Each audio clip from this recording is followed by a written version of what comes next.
trabalhando sem sair do posto. E o Alberto? E aí, o que se faz? Contrata quem? Damião? Não, primeiro, Luiz Adriano? Primeiro, né, que a oportunidade de vender o Yuri Alberto, o Inter necessita. Acho que o Inter... Quando é que o Inter não vai parar de necessitar? Não. E Fazem muita terra arrasada também. Aproveita e fala sobre a venda, o que foi confirmada hoje, do Vinícius Melo, né? Que é da mesma posição. Eu quero saber se o Vinícius Melo consegue jogar menos que o Palácio. Só isso. Não, acho que aí é êxito da gestão na venda do Vinícius Melo, até porque, vamos chegar lá no Yuri Alberto, até porque, Bruno, a questão do Inter, o Inter está deixando de ganhar 20 milhões do seu orçamento, porque o Inter projetou, no mínimo, chegar até quartas de final da Libertadores. E a culpa é do Vini? E outra... Não, vamos chegar lá. E outra fase da Copa do Brasil, então o projetado já não foi em cima das premiações. O Inter ainda faltava no seu objetivo final deste ano em torno de 10 milhões para a rúbrica de jogadores em venda, que era em torno ali de 90 milhões de reais. Então, o que acontece? Qual é a grande crítica, o grande anseio do torcedor colorado? O Inter necessita de qualidade no seu time para almejar títulos e disputar um pouco mais, ter mais ambição, e também uma necessária reformulação que é o que o torcedor pede. O Inter vem com uma base estrutural desde 2017, aí discordo dessa terra arrasada, tem que mudar sim, mas tem algumas coisas que o Inter pode utilizar. Tu não consegue fazer futebol de um dia para o outro, como fez o Flamengo do Jorge Jesus, que em 6 meses encaçapou jogadores aí de altas cifras e qualidade e conseguiu o resultado. O Inter não tem essa capacidade. Então, acho que, o Inter daqui a pouquinho, com 30%, conseguindo vender a possibilidade de um Yuri Alberto, pelas cifras do qual tu ressaltou, o Inter começa a ter caixa para trazer jogadores pontualmente de qualidade para agregar ao seu grupo. Uma outra questão que pode ser viável, o Edenilson, que é um jogador aí que vem sendo referência do clube nos últimos anos, seleção brasileira, daqui a pouquinho, se não vende o Yuri Alberto, tem o Edenilson com uma possível troca, que eu escutei mesmo a tua informação, com o Atlético Mineiro, que teria interesse, com 2, 3, 4 jogadores que daqui a pouquinho podem compor, engordar, como se diz, encorpar o grupo do Inter para almejar algo a mais. Então o Inter vai ter que ser criativo.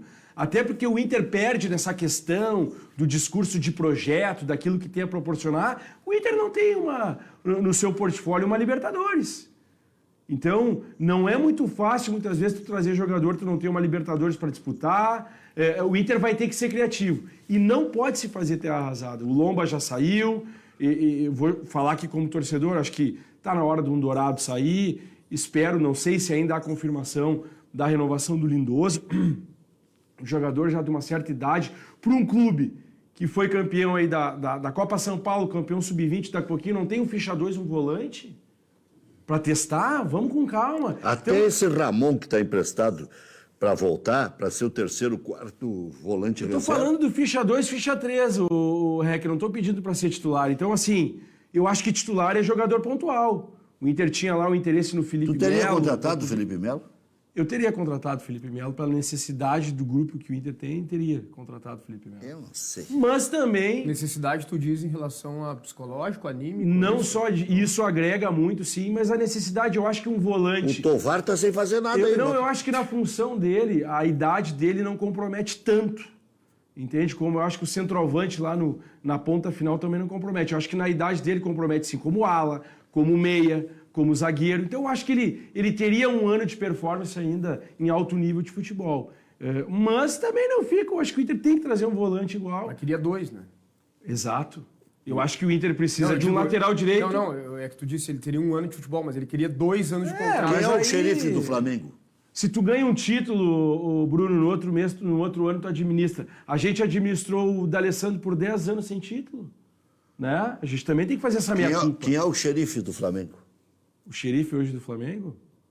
Não sei, Davi Luiz. Do Galo, me dá o do Galo também, por favor. Do Galo, quem é o xerife? O Hulk? Não, o volante xerife. Não, o volante, o zagueiro. Mas aí o REC tá complicando, o REC o dono tá do vestiário? O bandido. Não, tu tá falando de dono de vestiário ou o xerife, o motorzinho do time? Não, mas Todo mundo diz, traz o Felipe Melo, que é um vencedor, para dar energia. Tu acha que o Felipe Melo vai entregar menos que o Dourado, que está entregando? Vai entregar menos que o Lindoso? Vamos convenhamos. Pode entregar a mesma coisa. Ou a gente não está assistindo futebol. Eu não vi, o Felipe Melo estava eu não conseguia assistir porque ele estava na reserva. Ele entrou faltando 5 minutos no último jogo para receber a taça e para dizer que não aguentava de mas dor. aí tu pegou o período final. Não, mas aí o período todo final mundo é o próximo Não, período. aí todo mundo avalia futebol do ponto de vista que é. O próximo período é o final dele. É o reinício. O que eu gostaria de eu vou torcer para que ele vá bem no Fluminense. O que eu gostaria que minha tese seja furada. Não, mas aí, tese por tese, Rec, a gente tem que ver a realidade. O que eu gostaria no Inter era um time propositivo, de velocidade, de jogadores promissores, mas não é essa a realidade. Então nós estamos falando com a realidade. Hoje o Inter vai ter que buscar jogadores por empréstimo ou troca, ou o Inter poderia buscar um jogador do quilate do Felipe Melo em fim de carreira. Essa é a nossa realidade. Tu não vai buscar jogador promissor. Tu não vai buscar, tu não tem cacife para isso. Se um jogador que vem aqui, que vou dar um soco na cara de um uruguaio, seria isso, mais ou menos assim? Não, Rec. Eu acho que o Inter pode ser criativo. O Edenilson se interessa ao Galo, por exemplo. O Andrei, por exemplo, do Vasco. Será que um Tietê, será que daqui a pouquinho um Vargas ou um Keno, não sei se estou pedindo demais, ou um Savarino, ou algum outro jogador não seja. Mas o Inter foi lá buscou o Palácios.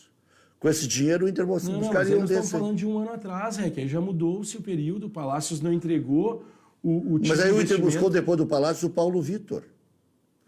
São todos jovens promissores. Queimou alguns cartuchos. E não foram tão baratos assim. Então olha, a gente critica o CDD do Grêmio, mas o capa do Inter também. Mas não acabei de te dizer que trazer jogadores promissores hoje é caro? Acabei de dizer agora aqui, eu acho que o Inter vai mais pelo viés da troca, da criatividade, exemplo.